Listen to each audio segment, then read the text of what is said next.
আসসালামু আলাইকুম রহমতুল্লাহ।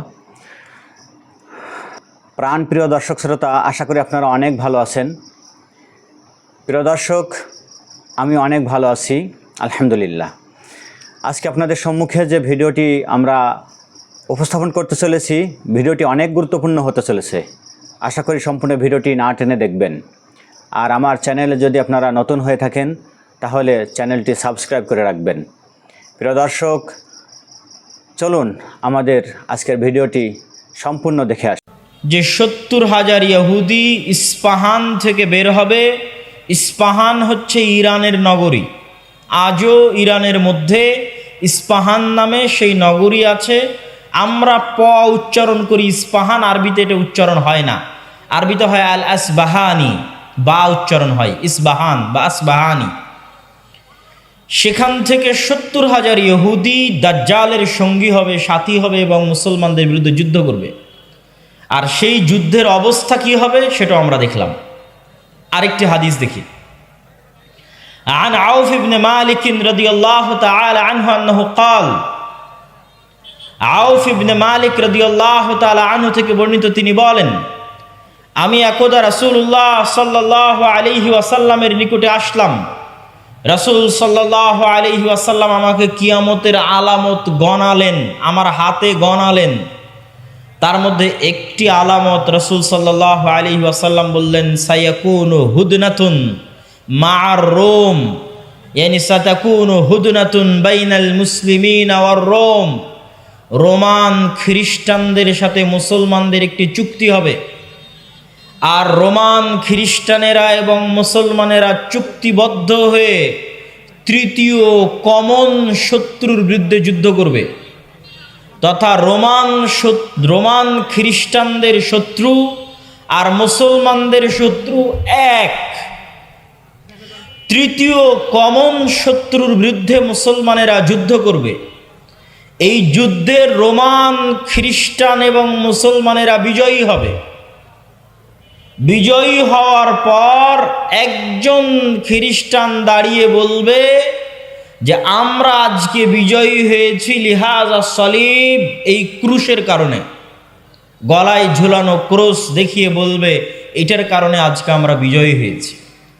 তখন একজন মুসলমানের আঁতে ঘা লাগবে, সে দাঁড়িয়ে উঠে তার ক্রসটা ভেঙে দিবে। যখন ভেঙে দিবে তখন রোমান এবং মুসলমানেরা পরস্পরের বিরুদ্ধে যুদ্ধ করার জন্য দাঁড়িয়ে যাবে। রোমান খ্রিস্টান এবং মুসলমানেরা। সেই যুদ্ধের বর্ণনা রাসূলুল্লাহ সাল্লাল্লাহু আলাইহি ওয়াসাল্লাম হাদিসে বিস্তারিত বর্ণনা করছেন। عن أبي هريرة رضي الله تعالى عنه أنه قال قال رسول الله صلى الله عليه وسلم, আবু হুরায়রা রাদিয়াল্লাহু তাআলা আনহু থেকে বর্ণিত, তিনি বলেন রাসূল সাল্লাল্লাহু আলাইহি ওয়াসাল্লাম বলেছেন, লা তাকুমুস সাআহ, কিয়ামত ততদিন পর্যন্ত সংঘটিত হবে না, হাত্তা ইয়ানজিলার রোম বিল আমাক আও বিদাবিক, যতক্ষণ না রোমান খ্রিস্টানেরা অবতীর্ণ না হচ্ছে সিরিয়ার আমাক এবং দাবেক নামক জায়গায়। বর্তমান সিরিয়ার হালব নগরী থেকে অনতি দূরে তুরস্ক এবং সিরিয়ার সীমান্তবর্তী অঞ্চলে, বর্তমান তুরস্কের সীমানা এবং বর্তমান সিরিয়ার সীমানা, এই সীমান্তবর্তী অঞ্চলের জায়গার নাম হচ্ছে আমাক এবং দাবেক। এখনো ওই নামই আছে। এই আমাক এবং দাবেক জায়গায় যতক্ষণ না রোমান খ্রিস্টানেরা অবতীর্ণ না হবে মুসলমানদের বিরুদ্ধে, ফায়াখরুজু ইলাইহিম জাইশুম মিনাল মাদিনাহ, আর তাদের বিরুদ্ধে যুদ্ধ করার জন্য মদিনা মুনাওয়ারা থেকে মুসলমানদের একটি সেনাবাহিনী রওনা হবে। রাসূলুল্লাহ সাল্লাল্লাহু আলাইহি ওয়াসাল্লাম বলছেন, মদিনা মুনাওয়ারা থেকে বের হওয়া সেই মুজাহিদ বাহিনী খেয়ার ও আহলিল আরজ, তৎকালীন বিশ্বের সর্বোত্তম, সবচেয়ে শ্রেষ্ঠ, সবচেয়ে দামি, সবচেয়ে আল্লাহওয়ালা পরহেজগার মানুষ হবে। মদিনা মুনাওয়ারা থেকে ওই দিন যারা বের হবে যুদ্ধের জন্য, সিরিয়ার মাটিতে যুদ্ধ করার জন্য, রাসূলুল্লাহ সাল্লাল্লাহু আলাইহি সাল্লাম বলছেন খিয়ার ও আহলিল আরজ, তৎকালীন বিশ্বের সর্বশ্রেষ্ঠ আল্লাহওয়ালা পরহেজগার মানুষেরা সেই দিন মদিনা থেকে বের হবে, মদিনা মুনাওয়ারা থেকে বের হবে যুদ্ধের জন্য। যুদ্ধের কথা বর্ণনা করতে গিয়ে রাসূলুল্লাহ সাল্লাল্লাহু আলাইহি ওয়াসাল্লাম বলেন, ফায়ুকাতিলুহুম ফায়ানহাজিমু সুলুসুন লা ইয়াতুবুল্লাহ তাওবাতাহুম আবাদা। ওই দিন মুসলমানেরা 3 ভাগে বিভক্ত হয়ে যাবে।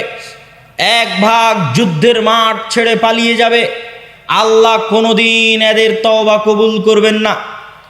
একদল মুসলমান যুদ্ধের মাঠ ছেড়ে পালিয়ে যাবে, আল্লাহর নবী বলছেন সাল্লাল্লাহু আলাইহি ওয়াসাল্লাম, লা ইয়াতুব, আল্লাহ কোনোদিন তাদের তওবা কবুল করবেন না, আবাদা, কোনোদিন আল্লাহ সুবহানাহু ওয়া তাআলা তাদের তওবা কবুল করবেন না। ওয়া ইউকতালু সুলুসুহুম, 3 ভাগের 1 ভাগ ওই যুদ্ধে মারা যাবে। রাসূলুল্লাহ সাল্লাল্লাহু আলাইহি ওয়াসাল্লাম বলছেন, আফজালুশ শুহাদা ইনদাল্লাহ, আল্লাহর নিকটে সর্বশ্রেষ্ঠ শহীদ বলে গণ্য হবে ওই যুদ্ধে যারা যুদ্ধ করে শাহাদত অর্জন করবে, শহীদ হয়ে যাবে 3 ভাগের 1 ভাগ মুসলমান, তারা আল্লাহর দরবারে সর্বশ্রেষ্ঠ শহীদ হিসেবে বিবেচিত হবে। রাসূলুল্লাহ সাল্লাল্লাহু আলাইহি ওয়াসাল্লাম বললেন, ওয়াইফতাতিহুস সুলুস, আর 3 ভাগের 1 ভাগ বিজয় লাভ করবে রোমানদের উপরে। 3 ভাগের 1 ভাগ বিজয় লাভ করবে রোমানদের উপরে। লা ইফতানুনা আবাদান, এরা কোনো দিন আর কিয়ামত পর্যন্ত ফিতনায় পতিত হবে না, এবং এদের হাত দিয়ে ইফতাতিহুনা কুস্তুনতুনিয়া, কুস্তুনতুনিয়া বিজয় হবে। কুস্তুনতুনিয়া কি? আগের হাদিসেও দেখেছেন, আল্লাহর নবী বলেছে বাইতুল মকদেসের আবাদ হওয়া, মদিনার ধ্বংস হওয়া, মদিনার ধ্বংস হওয়া, মহাযুদ্ধের শুরু হওয়া, মহাযুদ্ধের শুরু হওয়া, কুস্তুনতুনিয়া বিজয় হওয়া, কুস্তুনতুনিয়া বিজয় হওয়া, দাজ্জালের বের হওয়া। কুস্তুনতুনিয়া হচ্ছে আজকের তুরস্কের ইস্তাম্বুল। আজকের তুরস্কের ইস্তাম্বুলকে আরবিতে বলা হয় কুস্তুনতুনিয়া, ইংরেজিতে বলা হয় কনস্টান্টিনিপল। কনস্টান্টিনিপল এবং বর্তমান নাম হচ্ছে ইস্তাম্বুল। তুরস্কের রাজধানী, যদিও আগে রাজধানী ছিল, এখন অফিসিয়াল রাজধানী নয়, অফিসিয়াল রাজধানী আঙ্কারা, কিন্তু তারপরও রাজধানীর মতো মান মর্যাদা যেই শহরের, সেটাই হচ্ছে ইস্তাম্বুল, কুস্তুনতুনিয়া, কনস্টান্টিনিপল। রাসূল সাল্লাল্লাহু আলাইহি ওয়াসাল্লাম বলছেন, ফায়াফতাতিহুনা কুস্তুনতুনিয়া, ওই যে একদল বিজয়ী হবে রোমানদের উপর, তাদের হাতে আল্লাহ কুস্তুনতুনিয়া, কনস্টান্টিনিপল বিজয় দান করবেন। ফাবাইনামা হুম ইয়ানকাসিমুনাল গানাইম, যখন এই সমস্ত বিজয়ী মুজাহিদরা গনিমতের মাল বন্টন করবে এবং তাদের তরবারি ঝুলানো থাকবে গাছের সাথে, তখন একজন চিৎকার করে বলবে, সাহা ফীহিমুশ শাইতান ইন্নাল মাসীহা ক্বাদ খালাফাকুম ফি আহলিকুম, মাসীহুদ দাজ্জাল বের হয়ে গেছে আর তোমাদের বাড়িতে বাড়িতে মাসীহুদ দাজ্জাল প্রবেশ করতেছে। এখন পর্যন্ত ইমাম মাহদী আসেননি, হয়তো এনাদের মধ্যেই ইমাম মাহদী থেকে থাকতে পারেন, তবে তিনি যে ইমাম মাহদী তা এখনও প্রকাশিত আকারে জনগণের সামনে স্পষ্ট হয়নি। হবে কখন? দাজ্জাল বের হওয়ার পরে এবং সালাতের, দামেস্কের মসজিদে সালাতের পরে, যেটার বর্ণনা রাসূল সাল্লাল্লাহু আলাইহি সাল্লাম দিচ্ছেন। ফায়াখরুজুন ওয়া যালিকা বাতিল, শয়তানের এই মিথ্যা কথা শুনে তারা তরবারি নিয়ে দৌড়ে এগিয়ে যাবে কোথায়? মাসীহুদ দাজ্জাল, তার বিরুদ্ধে যুদ্ধ করার জন্য। ফাইদা জাউ শাম, তারা আস্তে আস্তে দেমাস্কে চলে আসবে। দেমাস্কের মসজিদে তারা কাতারবদ্ধ হয়ে সালাতের জন্য দাঁড়াবে। ইদা উকিমাতিস সালাত, যখন সালাতের ইকামত দেওয়া হবে, ফায়ানজিলু ঈসা ইবনু মারিয়াম, তখন আসমান থেকে ঈসা ইবনু মারিয়াম অবতীর্ণ হবেন। ফাআম্মাহুম ফাইদা রাআহু আদুউল্লাহ যাবা কামা ইয়াযুবুল মিলহ ফিল মা, ঈসা ইবনু মারিয়াম অবতীর্ণ হবেন ওই মসজিদে, এবং তারপরে মুসলমানেরা দাজ্জালের বিরুদ্ধে যুদ্ধ করার জন্য রওনা দিবে। এবং মসজিদে আকসার পাশে, জেরুজালেমের পাশে লুদ নামক, বাবুল লুদ, লুদ নামক দরজায় ঈসা আলাইহিস সালাতু ওয়াস সালামকে দেখে মাসীহুদ দাজ্জাল লবণ যেভাবে পানিতে দিলে গলে যায় সেভাবে গলতে থাকবে, এবং তার গলে শেষ হওয়ার আগেই, তার গলে শেষ হওয়ার আগে রাসূল সাল্লাল্লাহু আলাইহি ওয়াসাল্লাম বলছেন, ফালাউ তারাকাহু লানযাব হাত্তা ইয়ানহালিক, যদি ঈসা ইবনু মারিয়াম তাকে ওই অবস্থায় রেখে দিতেন তাহলে সে গলে ধ্বংস হয়ে যেত। হাত্তা ইয়াহলিক ওয়ালাকিন ইয়াকতুলুহুল্লাহ বিয়াদিহি ফায়ুরিহিম দামাহু ফি হারবাতিহি, কিন্তু আল্লাহ সুবহানাহু ওয়া তাআলা চান যে ঈসা ইবনু মারিয়ামের মাধ্যমে সে নিহত হোক, এই জন্য ঈসা ইবনু মারিয়াম তাকে হত্যা করবেন এবং দাজ্জালের রক্ত জনগণকে দেখাবেন। সম্মানিত উপস্থিতি, আরেকটি ব্যতিক্রম ধর্মী হাদিস, সেই হাদিসটা বলে আমরা আমাদের সংক্ষিপ্ত ব্যাখ্যার দিকে এগিয়ে যাব ইনশাআল্লাহ। আবু হুরায়রা রাদিয়াল্লাহু তাআলা আনহু থেকে বর্ণিত, তিনি বলেন রাসূল সাল্লাল্লাহু আলাইহি ওয়াসাল্লাম বলছেন, সামি'তুম বিমাদিনাতিন জানিবুম মিনহা ফিল বার ওয়া জানিবুম মিনহা ফিল বাহর। তোমরা একটি শহরের কথা শুনেছ, যেই শহরের এক সাইডে সমুদ্র এবং আর এক সাইডে মাটি। রাসূলুল্লাহ সাল্লাল্লাহু আলাইহি ওয়াসাল্লামের উত্তরে সাহাবীগণ বললেন, জি আমরা শুনেছি। রাসূল সাল্লাল্লাহু আলাইহি ওয়াসাল্লাম বলছেন, লা তাকুমুস সাআহ হাত্তা ইয়াগযুহা ৭০ আলফাম মিন বনি ইসহাক। ততক্ষণ পর্যন্ত কিয়ামত হবে না যতক্ষণ না বানু ইসহাকের ৭০,০০০ মানুষ তাদের বিরুদ্ধে যুদ্ধ না করছে।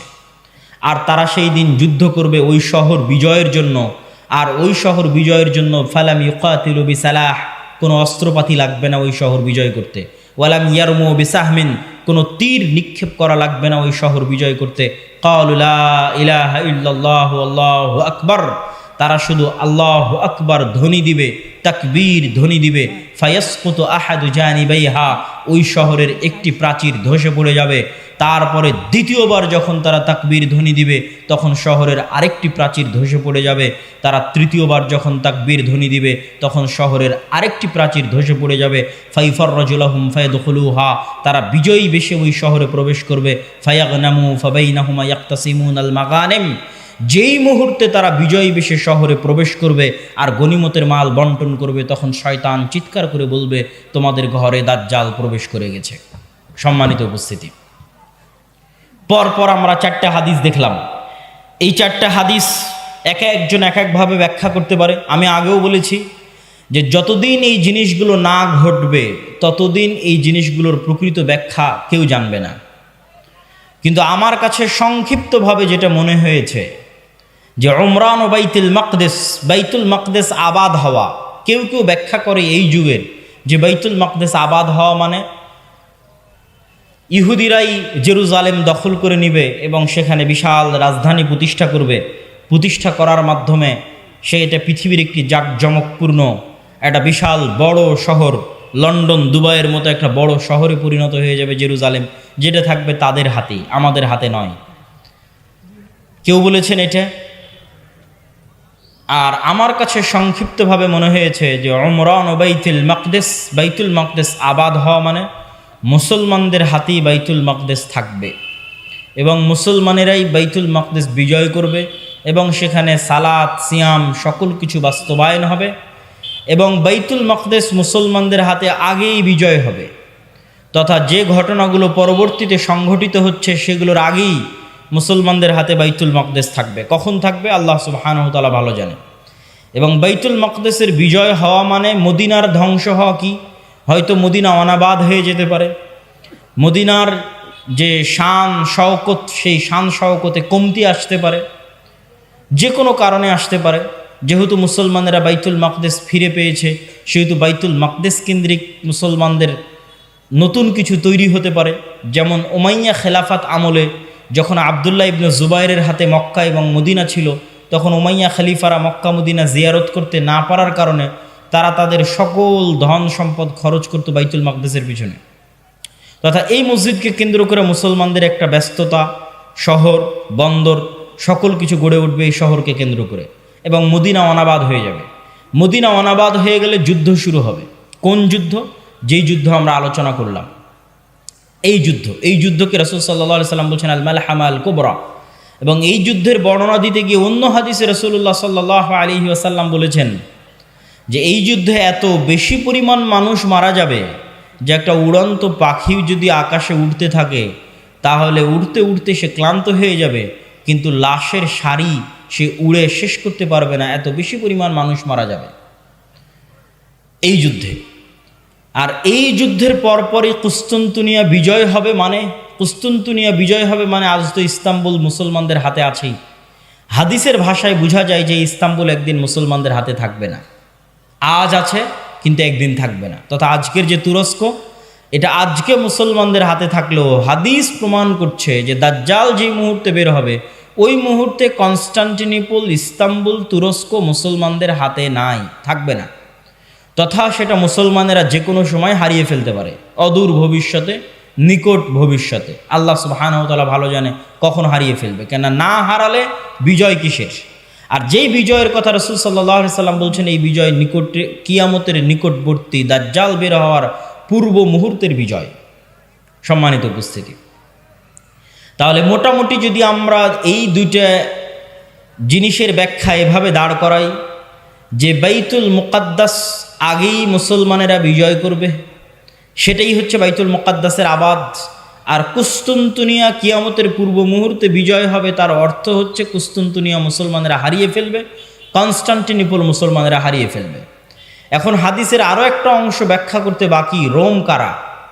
যে রোমানদের সাথে মুসলমানদের চুক্তি হবে এবং চুক্তির পরে সেই চুক্তি পুনরায় ভঙ্গ হয়ে মুসলমান এবং রোমানরা পরস্পর যুদ্ধ করবে, সেই যুদ্ধ, এই যুদ্ধ, সেই রোম কারা।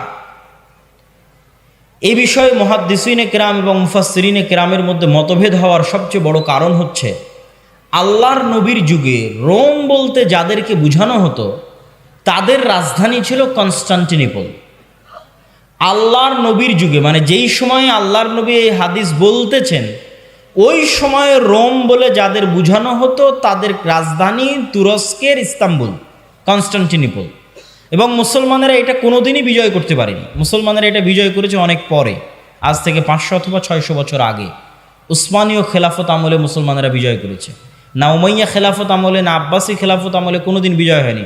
ক্রুসেডের যুদ্ধ হয়েছে, তখনও মুসলমানরা ইস্তাম্বুল বিজয় করতে পারেনি। মঙ্গোলীয়রা মুসলমানদের বাগদাদে হত্যা করেছে, তখন মুসলমানরা ইস্তাম্বুল বিজয় করতে পারেনি। তারও পরে মুসলমানরা ইস্তাম্বুল বিজয় করেছে 1400 খ্রিস্টাব্দের দিকে, মুহাম্মদ আল ফাতেহ। তো এই জন্য রাসূল সাল্লাল্লাহু আলাইহি ওয়াসাল্লাম যখন রোম শব্দ বলতেছেন হাদিসে মদিনায়, তখন রোম মানে বর্তমান তুরস্কের কনস্টান্টিনোপল, ইস্তাম্বুল। আর তৎকালীন এই রোমে যারা বসবাস করত তারা হচ্ছে অর্থোডক্স খ্রিস্টান।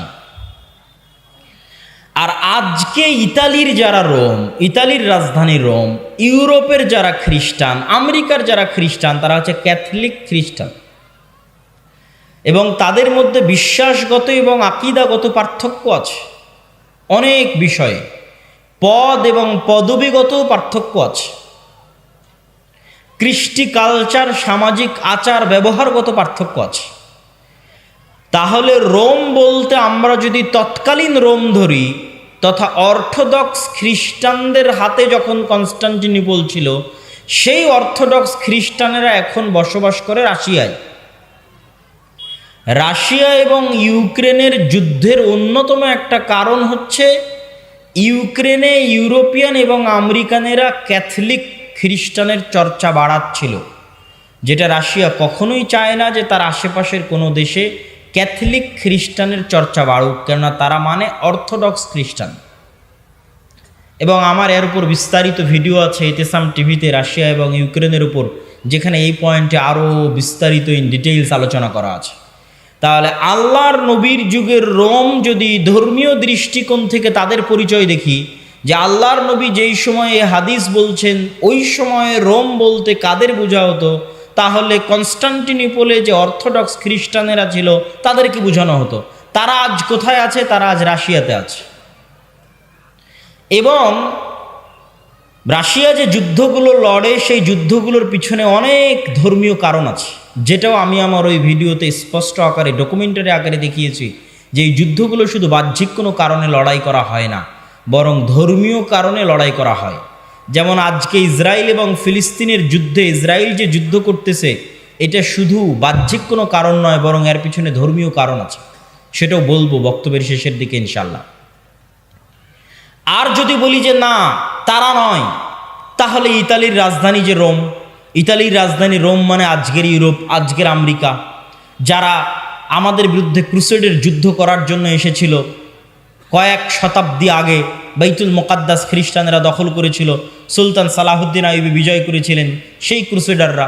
তাদের সাথে মুসলমানদের চুক্তি হবে, তৃতীয় কোনো পক্ষের বিরুদ্ধে মুসলমানেরা তাদেরকে সাথে করে নিয়ে যুদ্ধ করবে, সেই যুদ্ধে রোমানরা আর মুসলমানেরা বিজয়ী হবে।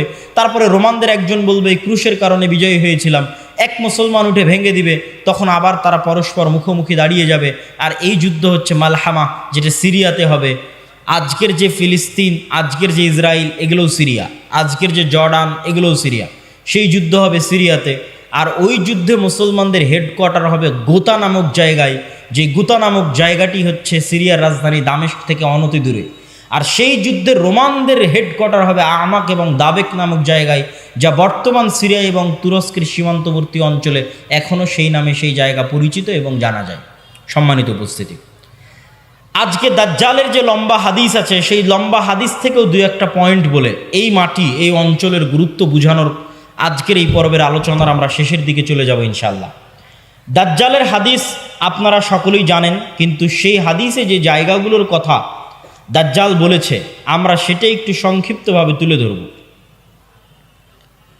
আপনারা তামিম আদ-দারি রাদিয়াল্লাহু তাআলা আনহুর বিখ্যাত হাদিস, যদি শ্রদ্ধেয় শায়েখ আব্দুর রাজ্জাক বিন ইউসুফ তার বক্তব্য শুনে থাকেন তাহলে শুনতে আরও মজা লাগবে, কিন্তু আমি শুধু ব্যাখ্যা করব যে ওখানে দাজ্জাল যে জায়গাগুলোর কথা বলে ওই জায়গাগুলো কি এবং কোথায়।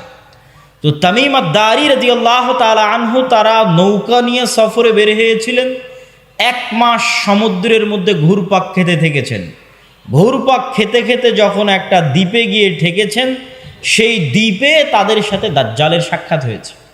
দাজ্জালের সাক্ষাৎ হওয়ার আগেও একটা বড় অদ্ভুত জন্তু সেখানে দায়িত্ব পালন করছিল। সেই অদ্ভুত জন্তু নিজেকে পরিচয় দিয়েছে যে আমি হচ্ছি গোয়েন্দা, আনাল জাসাসা। তারপরে সেই অদ্ভুত জন্তু তাদেরকে বলেছে তোমরা যার কাছে এসেছো তিনি এই দিকে আছে, এগিয়ে যাও। সেখান থেকে এবার আমি আপনাদেরকে এখান থেকে পড়ে শোনাচ্ছি যে ওখানে দাজ্জাল কি বলছে এবং সেই জায়গাগুলো কোথায়। দাজ্জাল বলছে, জিজ্ঞেস করছে, আসআলুকুম আন নাখলিহা আন নাখলে বাইসান আখবিরুনি আন নাখলে বাইসান। বাইসান নামক খেজুর বাগান সম্পর্কে আমাকে তোমরা সংবাদ দাও। কুলনা আন আইয়ি শানিহা তাস্তাখবির। বাইসান নামক খেজুরের বাগান সম্পর্কে তুমি কি জানতে চাও? তখন দাজ্জাল উত্তরে বলছে, আসআলুকুম আন নাখলিহা। বাইসান নামক খেজুর বাগানে এখন খেজুর হয় কি না এ বিষয়ে আমাকে জানাও। হাল ইউসমির আমলা। তখন ওই তামিম আদ-দারি রাদিয়াল্লাহু তাআলা আনহু এবং তার সাথে যারা গেছে তারা উত্তরে বললেন, কুলনা নাআম, এখনো সেখানে খেজুর হয়। তখন দাজ্জাল উত্তরে বলছে, আমা ইন্নাহু ইউশিকু আল্লা তুসমির। জেনে রাখো অচিরেই সেই বাইসান নামক খেজুর বাগানে খেজুর হবে না। ক্বালা আখবিরুনি আন বুহায়রা আত-তাবারিয়াহ। তোমরা আমাকে বুহায়রা আত-তাবারিয়াহ, তাবারিয়া লেক, তাবারিয়া খাল সম্পর্কে জানাও। এবং প্রবাসের সম্মানিত দর্শক শ্রোতা, আপনারা আমাদের ভিডিওটি দেখলেন, ভিডিওটির আদ্যপান্ত অবলোকন করেছেন মনোযোগ সহকারে আশা করি। ভিডিওর মাধ্যমে আপনারা যা কিছু জানতে পারলেন আমাদের কমেন্ট বক্সে মন্তব্য জানাবেন, আর ভিডিওটি ভালো লাগলে লাইক এবং শেয়ার করবেন। ধন্যবাদ সকলকে।